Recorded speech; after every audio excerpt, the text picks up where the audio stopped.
Muito bem, vamos relembrar alguns fatos importantes, né? Paulo, que escreve esta carta, ele encaminha essa carta à igreja de Roma, como que preparando a igreja para uma visita que Paulo pretendia fazer. As coisas não saíram como Paulo imaginava, como ele planejava, mas enfim, ele chegou a Roma prisioneiro. Antes dele, entretanto, esta carta chegou, e esta carta que Paulo encaminhou para a igreja de Roma, traz no seu conteúdo aquilo que Paulo chama de o Evangelho de Deus, né? A mensagem de Deus para o povo, tanto judeus quanto gentios. E Paulo, ao apresentar este Evangelho, ele começa encerrando todos os homens, judeus e gentios, como pecadores indesculpáveis. Depois, Paulo nos ensina que o nosso Deus, que é um Deus justo, ele justifica pecadores, homens como nós. Ele os justifica através do sacrifício que o seu Filho realizou, quando ele assumiu o nosso lugar na cruz. E nós aprendemos com Paulo a doutrina da imputação, porque Paulo nos mostra que Cristo levou sobre si todas as nossas injustiças e nos justificou dos nossos pecados, lançando na nossa conta a justiça que é do próprio Filho de Deus, a justiça de Cristo. Paulo nos ensina também que este Deus justo, que salva pecadores como nós, justificando-os pela fé em Cristo Jesus. E então Paulo vai mostrar que esta justiça de Cristo, ela não é merecida por nós, ela não é alcançada por algum sacrifício que eu faça ou que qualquer um de nós faça. Não é conquistada por merecimento. Também ela não é herdada por consanguinidade. Ela não é recebida por causa de algum tipo de tradição religiosa, ou por causa de alguma cerimônia religiosa, mas esta justificação, ela é pela fé em Cristo Jesus. Ela acontece, portanto, mediante a fé, mediante o crer em Cristo Jesus. E para isso, para nos ensinar isso, Paulo usa o capítulo 4, os exemplos de como Abraão foi justificado não por obras, mas foi justificado pela fé. E ao tratar esse assunto, Paulo está preparando o caminho para algo que nós vamos aprender também com ele, que esta obra, inclusive da fé em nosso coração, conforme ele nos ensina lá na carta aos Efésios, no capítulo 1 e no capítulo 2, esta obra é uma obra do Espírito Santo, porque quando nós cremos e somos salvos por meio de Cristo Jesus, essa fé salvadora não é nossa, mas ela é um dom de Deus, nos conferido através da ação do Espírito Santo, que nos regenera e nos faz crer em Cristo Jesus. Pois bem, a obra da salvação, então, é uma obra realizada completamente pela Trindade: o Pai que a planejou, o Filho que a executou e o Espírito que aplica esta obra em nosso coração. E aí, no capítulo de número 6, Paulo vai nos mostrar, vai nos ensinar neste capítulo, que agora nós estamos libertos das amarras, daquilo que nos prendia, para que então possamos viver uma vida santa, possamos consagrar nossa vida ao Senhor. E ele vai apresentar no capítulo 6 e no capítulo 7, a libertação que Deus nos deu de dois grandes inimigos nossos, um por ser mau e outro por ser excelente e santo, muito aquém, ou aliás, muito além daquilo que nós podíamos alcançar na nossa natureza pecaminosa. Portanto, se constituía para nós uma declaração de morte. E estes dois inimigos são, primeiramente, o pecado, do qual nós éramos escravos, e Paulo no capítulo 6 vai dizer que nós estamos livres do pecado. Nós estamos absolutamente livres da escravidão à natureza pecaminosa, porque Cristo nos libertou. Na sua morte, nós somos incluídos e somos libertados do domínio do pecado. Depois Paulo fala também que nós somos libertados do pacto da lei. E o que ele vai mostrar com isso a partir do verso 15 do capítulo 6 e entrando pelo capítulo 7, é que a lei, que não é ruim, a lei é boa, ela é santa, ela é perfeita, ela é justa, ela é magnífica, ela é uma obra-prima do nosso Deus. Essa lei, entretanto, para nós, ela trouxe a condenação. não por causa daquilo que era proposta, a propositura da lei, que é de nos dar um caminho para agradar a Deus, e um caminho para fazer a vontade de Deus, e para nos relacionarmos bem com o Senhor e com o nosso próximo. O problema não está na lei, a deficiência não é da lei, mas a deficiência é nossa. E a nossa deficiência é tamanha, que ao entrar em contato com a lei, desde quando a lei foi conferida por Deus a Moisés, lá no Sinai, ao entrar em contato com a lei avultou o nosso pecado. Como nós já tínhamos visto lá no capítulo 3, a lei de Deus foi dada para que toda boca se cale, para que todo homem perceba o que o pecado fez com a nossa vida. E o pecado nos atingiu de tal maneira que nenhum homem consegue ser aprovado mediante o crivo da lei, porque a lei é perfeita, porque a lei é santa, porque a lei é justa, e a nossa pecaminosidade, ela nos atingiu de uma forma tão completa, total, que nós não conseguimos vencer o único item da lei. E para aquelas pessoas que talvez tenham essa ideia de que realmente conseguem cumprir a lei, vencer a lei, Paulo vai mostrar que através da lei nenhum de nós se salva. Ele vai mostrar que nós cobiçamos quando nós não deveríamos cobiçar. Ele vai mostrar que nós somos infiéis quando deveríamos ser fiéis. Ele vai demonstrar que nós desonramos quando deveríamos honrar. Ele vai mostrar que nós não escapamos de um único item da lei. E Paulo vem fazendo isso desde o capítulo 1, mostrando que tanto gentios quanto judeus, eles são culpados. E mesmo que eu vivesse sem conhecer essa lei de Deus, como muitas pessoas no mundo nasceram e morreram sem conhecer um único item da lei, ou um único mandamento do decálogo, ainda assim, lá no capítulo 2 e capítulo 3, Paulo afirma que todos que viveram sem lei, serão condenados pela lei do próprio coração. E com isso ele queria dizer que, mesmo que o indivíduo não tenha nenhum contato com uma lei formal, seja a lei de Moisés,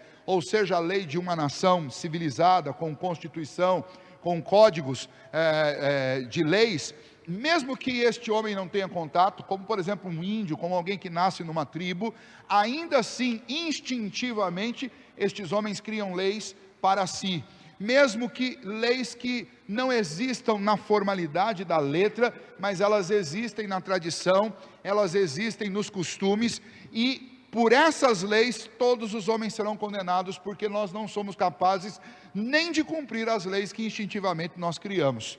E então Paulo diz, por isso que todos nós somos indesculpáveis, por isso que todos nós somos culpados, e com a lei seremos condenados, e sem a lei seremos condenados, porque nós não somos capazes de cumprir, porque está na natureza pecaminosa nossa a desobediência.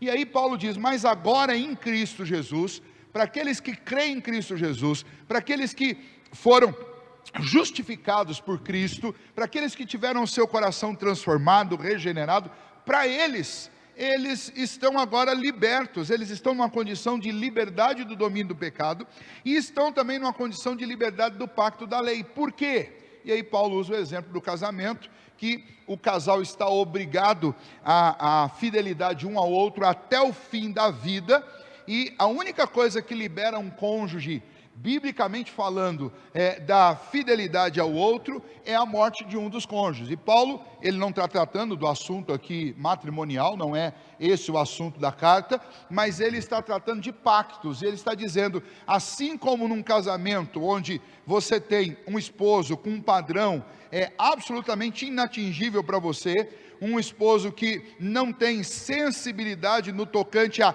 te ajudar, te dar sustentação, ou de te alcançar na sua deficiência, que é assim que a lei é um padrão absolutamente justo, santo, reto e perfeito, e nós não conseguimos atingir esse padrão, e portanto nós estamos num casamento impossível, esse relacionamento não funciona, porque nós não conseguimos corresponder àquilo que a lei esperava de nós. E Paulo usa esse exemplo para dizer, mas em Cristo Jesus nós morremos para a lei, ou seja, não fomos nós que ficamos viúvos, mas a lei fica viúva de nós, porque nós morremos para a lei, e agora recebemos como esposo, porque nos tornamos uma igreja em Cristo Jesus, nós recebemos como esposo a Cristo, E Cristo é infinitamente mais perfeito, mais santo e majestoso do que a própria lei que Ele fez, embora essa lei é resultado da obra dEle, tudo que Deus faz é perfeito, mas comparando a lei com Cristo, obviamente Cristo é infinitamente maior do que a lei. Entretanto, Cristo nos é sensível às necessidades. Entretanto, Cristo, Ele nos dá suporte, sustentação. Entretanto, Cristo, Ele com ternura nos estende a mão e nos ajuda para que a gente consiga atingir esse padrão, algo que na lei nós nunca conseguimos. Então Paulo vai dizer, nós estamos livres também da opressão da lei, que sempre conseguiu o resultado contrário do que nós esperávamos. Nós esperávamos redenção, salvação pela lei, mas o que nós conseguimos foi o contrário, porque diante da lei, a lei avulta os nossos pecados. Quando a lei diz, não faça isso, o nosso coração fica desesperadamente inflamado de concupiscência e desejo de fazer. Quando a lei diz, isso é para condenação, nós que tínhamos esperança de que escaparíamos, a lei coloca a morte diante dos nossos olhos, e aquilo que era para a vida nos tornou para a morte. Mas agora Cristo nos dá vida, Cristo nos dá uma nova oportunidade, e Cristo diz, eu levo o fardo de vocês. Então, nesse contexto, Paulo nos apresenta esta liberdade que nós temos como filhos de Deus. Liberdade do domínio do pecado e liberdade do domínio da lei. Não é desobrigação quanto à lei de Deus. Então, somente nós estamos fora desse pacto onde éramos obrigados a cumprir essa lei, portanto condenados por não cumpri-la no que tange a nossa salvação. Agora, uma vez salvos por Cristo Jesus, Ele é o nosso esposo, Ele é o Senhor das nossas vidas, Ele nos sustenta, Ele nos toma pela mão, Ele é o caminho, a verdade e a vida. E a lei de Deus agora, Ele mesmo, Cristo, e o Espírito de Deus nos capacita a obedecer essa lei. Mas a salvação de cada um de nós não depende desta obediência nossa, mas depende da obediência de Cristo à lei. Somos salvos pelos méritos de Cristo, e agora somos animados, somos fortalecidos, somos capacitados a obedecer à lei de Deus e a buscá-la de todo o coração. Então agora o relacionamento que temos com a lei de Deus é um relacionamento diferente, e Paulo vai mostrar que quando nós estamos debaixo do domínio da lei, o que nós colhemos com isso? Nós só colhemos mais pecado e condenação oriunda do pecado, resultando em morte. E foi isso que nós estudamos na semana passada, do verso 7 até o verso 25 do capítulo 7, quando Paulo nos mostra como que é a vida debaixo da lei. A vida debaixo da lei é assim, e Paulo se coloca inclusive na primeira pessoa para mostrar isso. E ele vai mostrar que a vida debaixo da lei é uma vida onde você é convencido mentalmente do que você tem que fazer, mas esse bem a respeito do qual você está convencido, você não consegue fazer. Você vive um conflito, mas nesse conflito, sem o Espírito de Deus, você é absolutamente 100% fracassado. E por isso, inclusive um ponto marcante da semana passada, é que nós falamos a respeito desse texto, que esse texto não é um testemunho da vida de Paulo, nem tampouco uma justificativa para que a gente viva na prática do pecado, e use esse texto como uma desculpa para isso, quando Paulo diz, olha, o bem que eu quero, ele está sempre diante de mim, o bem que eu prefiro, eu não faço, e o mal que eu não quero, esse faço. E aí algumas pessoas vão usar isso aqui para dizer, olha, está vendo como é difícil a vida do crente? Aquilo que a gente quer, a gente não consegue fazer, o que a gente não quer, a gente está fazendo o tempo inteiro. Não, não é isso. O que Paulo está mostrando aqui é que a vida debaixo do domínio da lei, e portanto debaixo do domínio do pecado, era uma vida a respeito da qual nós fracassávamos 100% das vezes. Então esse texto não pode ser usado para mostrar o conflito que o cristão vive entre a velha natureza e a nova natureza, entre a obediência e a desobediência, ou qualquer coisa assim. A vida do cristão, ela tem esse conflito, ele é real, nós vivemos isso. Se eu dissesse que não é real, eu estaria mentindo, porque faz parte da minha vida, faz parte da sua vida, da vida de todos nós. Nós somos tentados, nós lidamos nessa luta dia a dia contra o pecado, nós estamos em guerra, mas não perdemos 100% das vezes. Por quê? Porque somos dirigidos pelo Espírito de Deus, somos sustentados pelo Espírito de Deus, e o Espírito Santo de Deus, na força do Senhor, nos confere vitória sobre o pecado, muitas vezes, e não cedemos à tentação. Não é o que Paulo está descrevendo aqui nessa segunda parte do capítulo 7. O que ele está descrevendo aqui é a danosa vida debaixo da lei, do domínio da lei, sem a presença de Cristo, sem a intercessão do Espírito dentro do nosso coração, sem a capacitação salvadora de Cristo e do seu Espírito dentro de nós. E aí nós avisamos então que quando Paulo faz essa amostragem, em contrapartida ele vai dizer, mas agora vejam como é a vida em Cristo, a vida no Espírito, como que ela é. Veja a diferença entre aqueles que querem viver debaixo da lei e só colhem a morte por consequência disso, e aqueles que vivem debaixo da graça, no Espírito de Deus. Veja como é a vida deles e veja esse contraste. Então o que nós vamos ver a partir de hoje, eu quero apenas introduzir esse ponto com vocês, aqui no capítulo 8, é a vida no Espírito. Veja o contraste entre a vida no Espírito e aquilo que vimos anteriormente, que é a vida debaixo do domínio da lei, consequentemente debaixo do domínio também do pecado. Como é que Paulo introduz esse assunto para nós? Ele introduz primeiramente lá no verso 6, se você olhar lá, verso 6 do capítulo 7, vamos ler, e daí nós entramos no 8, ele diz, agora porém, libertados da lei, estamos mortos para aquilo que aqui estávamos sujeitos, de modo que servimos em novidade de espírito, e não na caducidade da letra. E aí vamos para o capítulo 8, agora pois, já nenhuma condenação há para os que estão em Cristo Jesus, porque a lei do Espírito da vida, em Cristo Jesus, te livrou da lei do pecado e da morte. Então vamos lá, o tema para nós desse capítulo 8, e especialmente aqui de forma introdutória, é: nenhuma condenação há para aqueles que estão em Cristo Jesus. A vida no Espírito, ela é possibilitada por quê?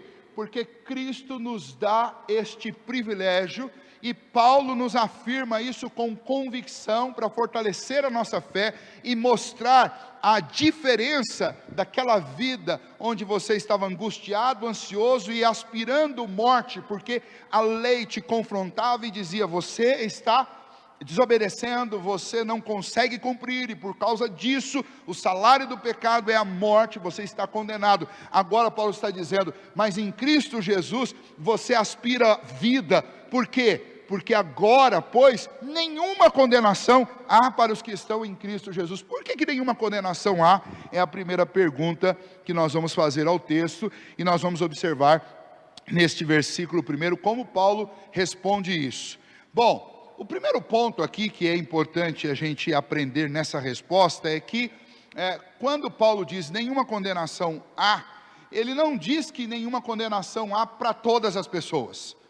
Ele não diz que, olha, agora que Cristo veio e morreu na cruz, ninguém mais será condenado. Não é isso que Paulo diz.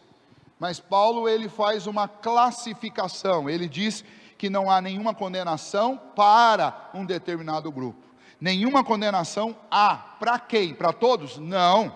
Vamos ver qual é essa distinção que Paulo faz, logo aí no verso 1. Me acompanhe comigo.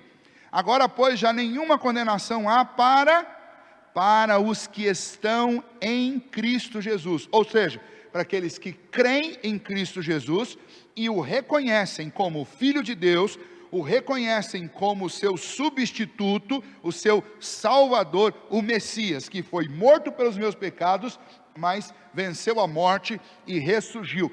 Para esses, nenhuma condenação há. Bom, vamos entender. Significa que estas pessoas não cometem mais pecados que merecem a punição? Não, não é isso.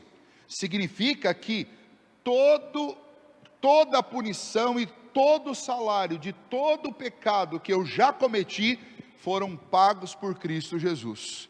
E todos aqueles que por uma infelicidade, porventura, não por vontade, não por voluntariedade, mas todos os pecados e que por um acidente de percurso ainda venham a cometer, todos eles foram contemplados no pagamento de Cristo Jesus lá na cruz. E esse pagamento é suficiente para cobrir toda a condenação e toda a dívida adquirida com os meus pecados e a dívida adquirida dos pecados de todos aqueles que foram eleitos pelo Senhor, que creram em Cristo Jesus, que renderam suas vidas a Cristo.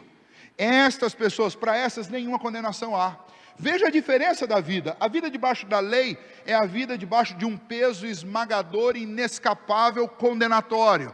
E a vida no Espírito, como ela é? É uma vida onde você está absolutamente livre do peso da condenação, da culpa do pecado. Por quê? Porque uma vez que estamos em Cristo, Cristo levou sobre si os nossos pecados.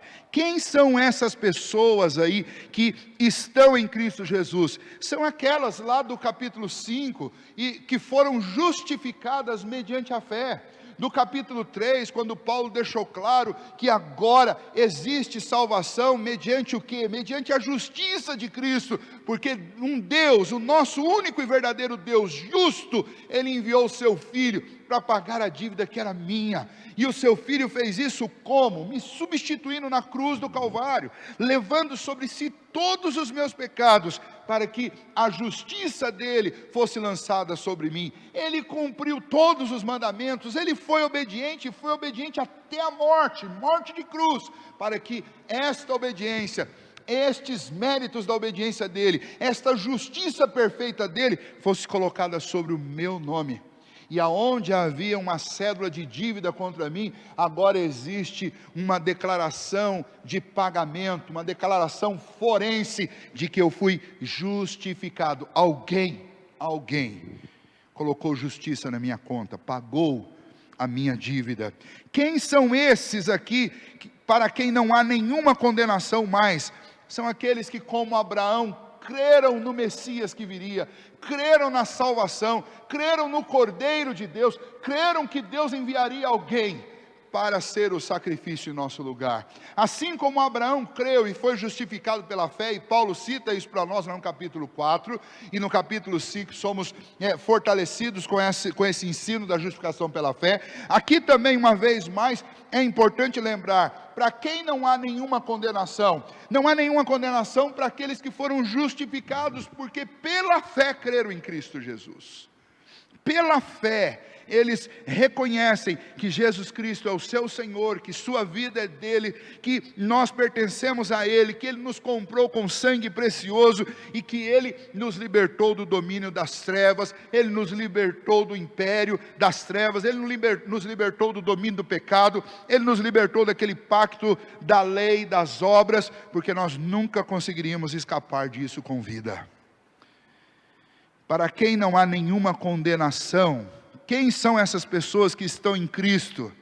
São aqueles que pela fé em Jesus se veem livres das amarras deste mundo. Eles não andam segundo o curso deste mundo, conforme Efésios capítulo 2 diz. Nós não estamos mais escravizados ao curso deste mundo, nós não estamos mais escravizados à cultura do nosso tempo, nós não somos escravos de Satanás, o príncipe deste século. Antes nós vivemos em novidade de vida, porque o Espírito de Deus entrou em nós e nos libertou desse domínio do pecado, da natureza pecaminosa, dessas inclinações da nossa carne.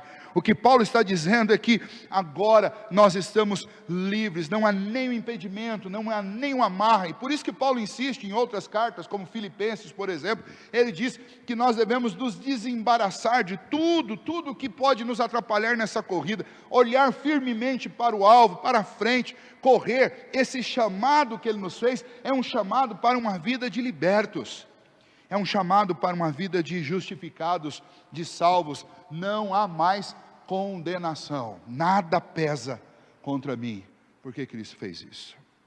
Antes de prosseguirmos, é importante que a gente aplique isso. A vida do cristão não é uma vida de pesos e pesos de consciência e de culpa. Muitas vezes, por não entender a obra de Cristo Jesus em nosso favor, nós até cremos no Evangelho, conhecemos a Cristo, mas nos relacionamos com a lei e não com Cristo.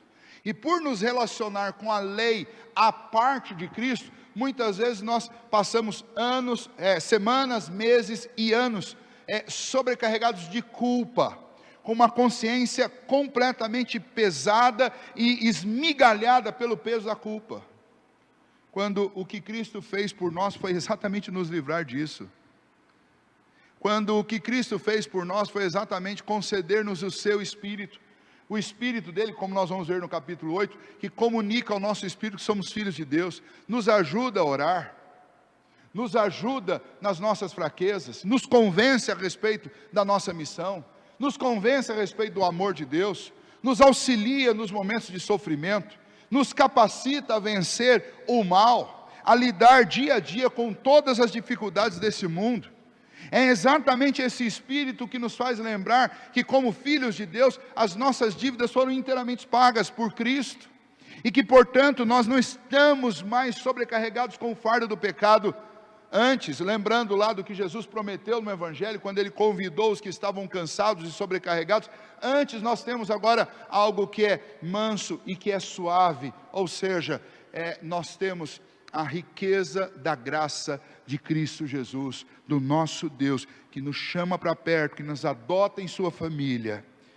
É isso que nós temos que entender. Não sei se vocês lembram, mas na semana passada nós terminamos e o título da mensagem era o grito. É o grito de desespero, o grito que aparece no verso 24 do capítulo 7, quando Paulo, depois de analisar e mostrar para nós essa vida debaixo da lei, ele diz que uma pessoa que está debaixo do peso da lei, num momento oportuno, ela vai gritar e dizer: desventurado homem que sou, quem me livrará do corpo desta morte?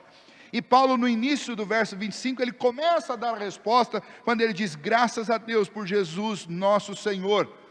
E aí, diretamente daí, você pode pular para o início do versículo 8, quando ele diz: agora pois, ou seja, por causa do que Cristo fez, agora, que estamos livres do domínio do pecado, que estamos livres do domínio da lei, agora pois, a causa dessa atual situação nossa, sem fardos, sem peso, é exatamente o que Cristo fez. A nova situação do crente é essa: eu não tenho condenação contra mim, porque Cristo Jesus levou sobre si todos os meus fardos.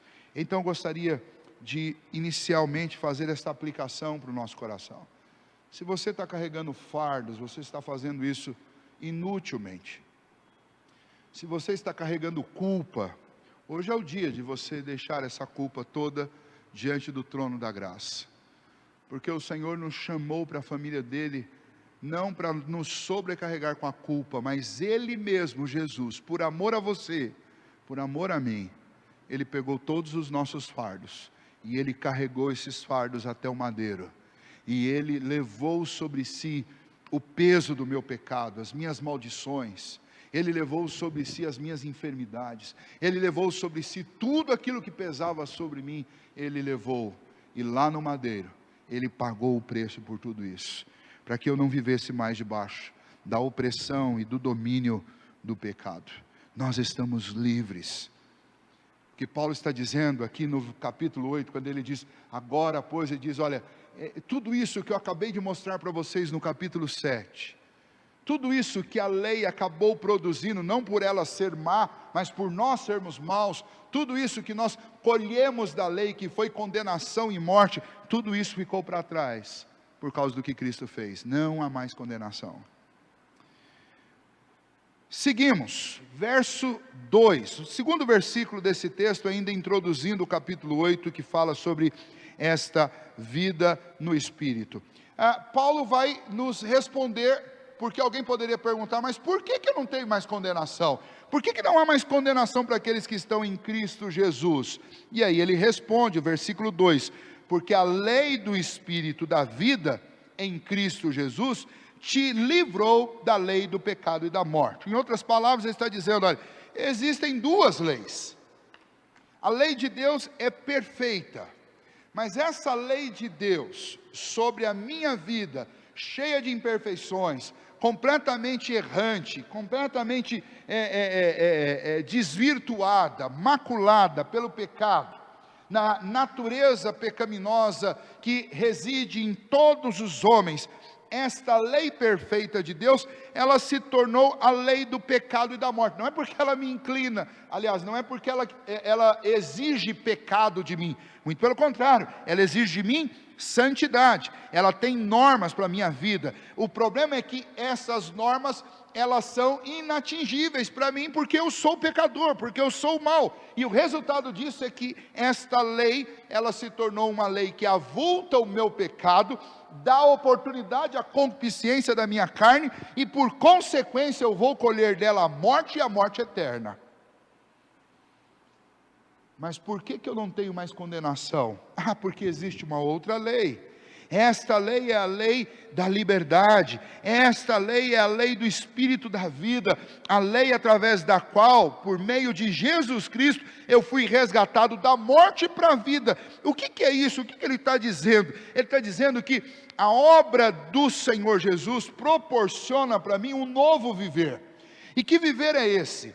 Eu continuo conhecendo a lei, sabendo do meu dever em relação à lei, mas agora, por aquilo que Cristo fez, o Espírito de Deus infunde vida dentro de mim, me dá resistência, me dá força, me dá capacitação para olhar com outros olhos para a lei, e para ter, por causa da presença do Espírito Santo em nós, a força para obedecer essa lei, a força para amar essa lei, a força e a disposição para querer proximidade com essa lei, e principalmente essa motivação que o Espírito coloca dentro de mim, ela é consequência do fato de que eu não preciso desta lei para ser salvo, mas eu já tenho a salvação por meio de Cristo Jesus. Então essa lei agora, ela é uma ferramenta de Deus, um instrumento santo de Deus, para que eu agrade aquele que me salvou, para que eu viva em comunhão com aqueles que também foram salvos por Cristo Jesus, para que eu dê um testemunho de uma vida nova para aqueles que ainda não conhecem a Cristo. Em todos os sentidos, a lei deixou de ser minha inimiga para ser minha aliada, porque ela não é caminho de salvação, porque ela nunca foi, porque Cristo agora me salvou, e eu tenho um relacionamento novo e vivo com a lei, um relacionamento produzido pelo Espírito de Deus. Por isso que Paulo diz, olha, agora a lei do Espírito da vida, ou seja, esta lei do Evangelho, esta lei que o Senhor Jesus nos deu, dessa nova vida em Cristo Jesus, esse novo relacionamento com Deus e com a sua lei, trouxe vida onde só havia morte, trouxe esperança onde só havia desespero, trouxe uma eternidade santa, benfazeja, feliz, onde havia uma aspiração de morte por causa da condenação que era contra nós. Então, no verso 2, Paulo está dizendo assim, olha, por que nenhuma condenação há para os que estão em Cristo Jesus? Porque Cristo nos dá vida, Ele, pelo seu Espírito, Ele infunde vida no meu coração, me anima em relação à lei, me liberta do domínio do pecado e do domínio da lei, me dá a salvação, e então, aquilo que antes era morte por causa da lei do pecado, ou seja, a lei associada em consórcio com a minha natureza pecaminosa, que só gerava condenação e morte, agora eu estou livre disso, e eu tenho um outro relacionamento, que é um relacionamento pactual de graça, de favor e de misericórdia. Cristo levou sobre si a minha culpa, e Ele me deu um relacionamento novo e perfeito com Cristo Jesus.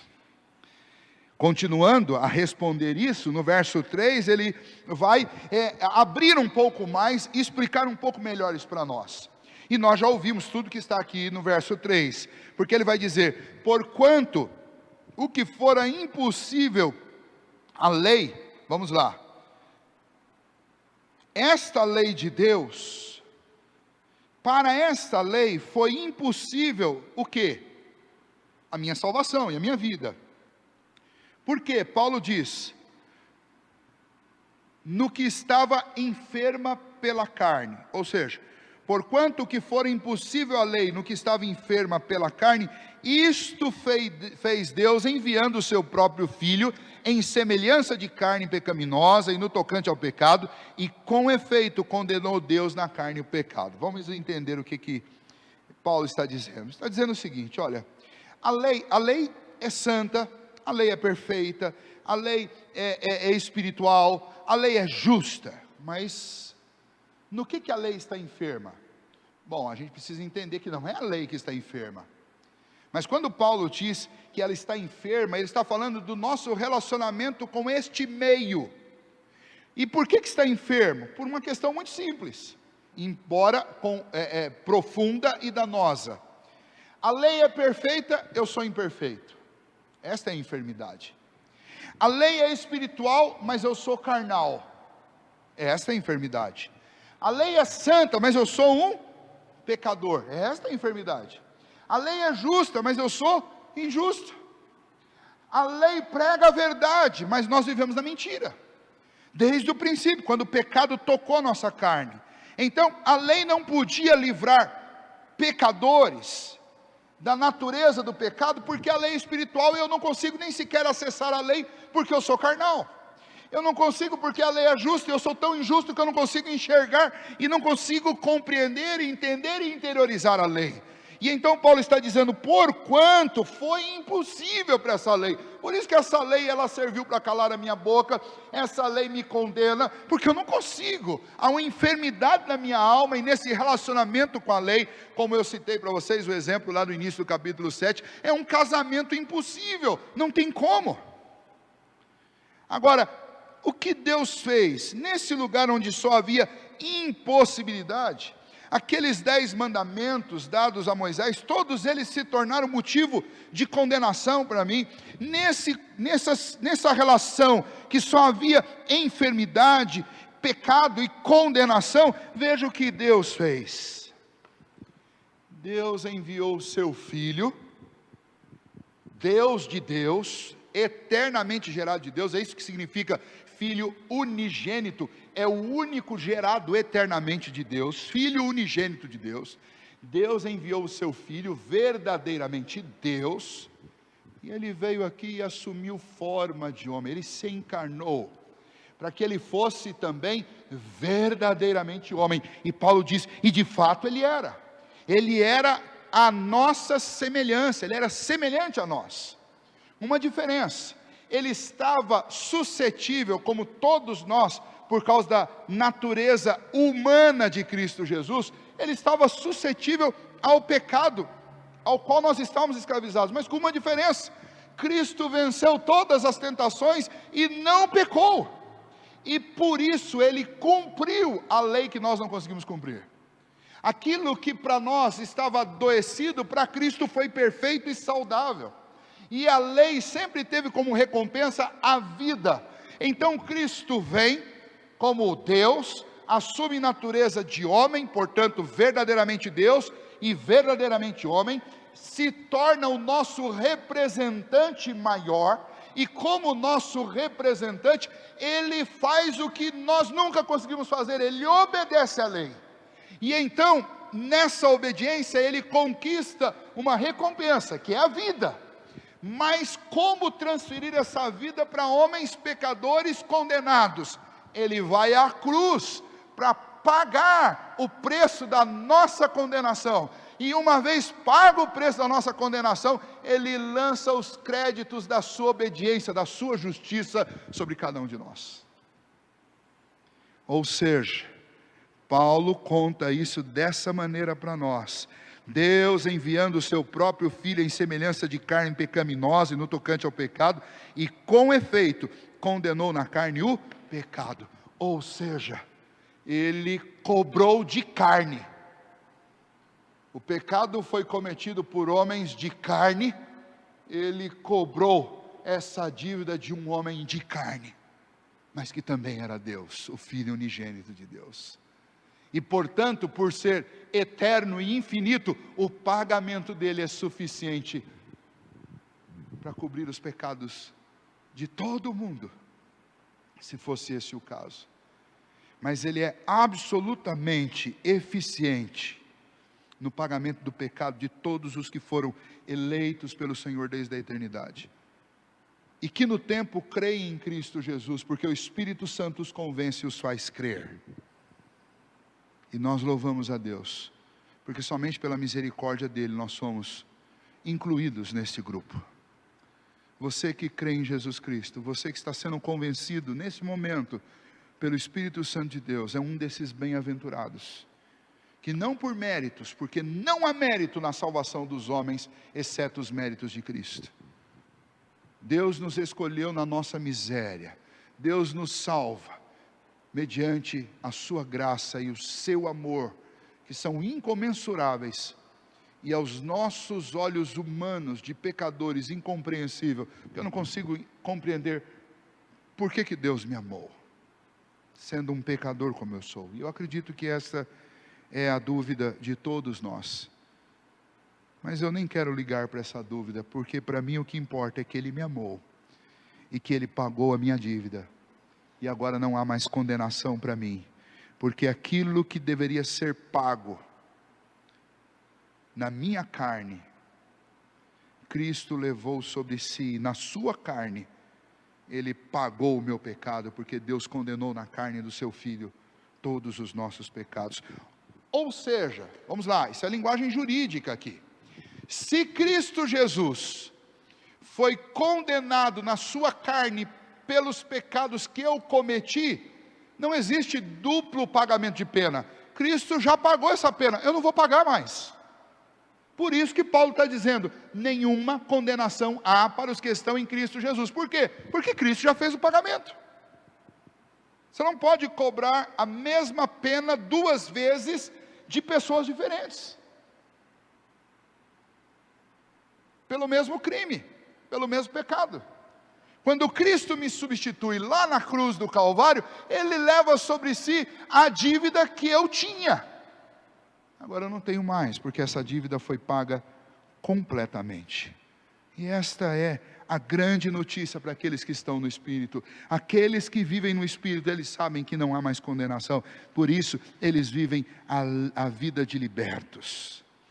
Na substituição vicária de Cristo, eles receberam os efeitos do pagamento. Cristo paga, e quem recebe os efeitos desse pagamento somos nós. O Espírito Santo lança no nosso coração, coloca dentro de nós os benefícios desse sacrifício de Jesus. E por isso, aqueles que estão em Cristo, eles não andam mais escravizados à natureza pecaminosa, e nem andam mais oprimidos pelo peso da lei. Antes, eles são capacitados pelo Espírito de Deus para fazer a vontade do Senhor e obedecer a sua lei. E aí, o versículo 4 coloca a finalidade. Primeiro nós vimos o porquê, e agora no verso 4 a finalidade, que já está óbvia, implícita naquilo que nós já falamos. Ele diz, a fim de que o preceito da lei, ou seja, aquilo que estabelecia a lei, se cumprisse em nós. De que maneira? Por meio de Cristo Jesus. Porque nós que não andamos segundo a carne, mas segundo o Espírito de Deus, andamos assim porque Cristo nos libertou do domínio do pecado. Então Paulo está dizendo, a fim de que agora o preceito da lei se cumpra em vocês. Está dizendo, olha, a lei não foi dada para que, obedecendo-a, vocês tenham vida. Muito bem, agora o preceito da lei se cumpre em você, porque você não está vivendo na carne, mas você vive no Espírito de Cristo, no Espírito de Deus. E uma vez que nós estamos em Cristo Jesus, e que o Espírito de Deus está em nós, os méritos de Cristo estão na nossa conta, não há mais condenação, e eu vivo em novidade de vida.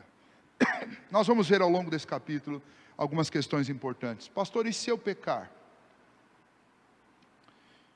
Não vou nem usar Paulo, vou citar João, mas só para adiantar, se eu pecar eu tenho um advogado junto ao Pai, Jesus Cristo justo. Ele é o pagamento por todos os meus pecados. Percebe? Não é que um crente ele não seja mais tentado a pecar, mas agora ele tem um aliado todo poderoso para vencer o pecado, que é Jesus Cristo. Não é que um crente não seja tentado a sentir culpa, mas agora ele tem uma declaração de pagamento definitiva, realizada por Cristo Jesus. Portanto, a vida de um crente não é uma vida de dúvidas, mas é uma vida de certeza. Eu vivi durante alguns anos da minha vida numa denominação em que não poucas vezes, quando terminava, no finzinho do culto, o pastor, naquela época, chamava as pessoas e diziam assim: olha, você que é crente há tantos anos, mas está com dúvidas sobre a sua salvação, você que está com medo de ir para o inferno, vem aqui na frente que eu quero orar e pedir para Deus te dar a convicção sobre isso. Eu entendo a boa vontade do pastor e a simplicidade do que ele estava fazendo. Mas esse não é o cristão, porque o cristão não pode viver na dúvida. Foi para isso que Deus fez escrever a sua palavra. Foi para isso que Cristo inspirou estes homens, para que eles nos explicassem a obra da redenção, para que eu não vivesse mais em dúvida. Você que crê em Cristo Jesus, não há mais condenação.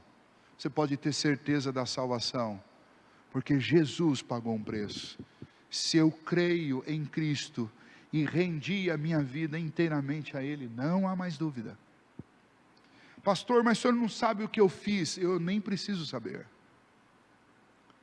Eu só preciso saber de uma coisa: você crê em Cristo Jesus, você reconhece que é um pecador, você crê na mensagem do Evangelho, que Jesus veio para te dar vida e vida em abundância, que Ele levou sobre si os teus pecados, e Ele pagou o preço da sua redenção. Você crê nisso? Se você crê nisso, se você crê em Jesus, você tem a vida eterna, e não há mais condenação para você. Quem não vive no Evangelho, quem não vive nesta lei do Espírito e da vida, vive carregando pesos e fardos neste mundo. E não são poucas as religiões, e não são poucos os crentes que infelizmente, mesmo hoje, ainda insistem em tomar o caminho da lei, para viverem sempre esmagados pelo peso da condenação. Quando o Espírito Santo de Deus habita em nosso coração, nós somos libertos do domínio do pecado, do peso esmagador da lei, mas esse mesmo Espírito coloca em nós um anseio por santidade, um anseio por uma vida que agrada ao nosso Redentor. E esse mesmo Espírito opera em nós tanto o querer obedecer, o querer fazer a vontade de Deus, quanto esse Espírito coloca em nós também a condição para realizá-lo. De um jeito ou de outro, a obra de santificação também é promovida por Deus em nós, de tal maneira que Ele vai nos purificando pela palavra, nos animando a viver vida piedosa e nos ajudando a fazer a vontade de Deus e obedecer a sua lei, mas não para tentar ganhar a salvação, mas por gratidão, por amor, por fidelidade e pela presença do Espírito de Deus no nosso coração. Quando nos relacionamos assim com a lei de Deus, nós vivemos a vida que Cristo preparou para que nós vivêssemos. Que Deus te abençoe. Eu gostaria de fazer um convite muito especial para você, que você acompanhe esse estudo, especialmente da carta aos Romanos, especialmente do capítulo 8, porque esse capítulo 8 é uma das partes mais doces de toda a Bíblia, é a parte mais doce do Evangelho, que nós aprendemos como é esta vida no Espírito. E hoje foi apenas uma introdução a essa passagem de uma vida debaixo da lei para uma vida debaixo da graça e do favor de Cristo Jesus. Nenhuma condenação há para nós que estamos em Cristo. Que isso traga alegria e satisfação para o nosso coração, que isso traga paz para a nossa mente, para a nossa alma, e que isso nos ajude, para que a gente tenha sempre este relacionamento autêntico com Deus, sem medo do peso e da culpa do pecado.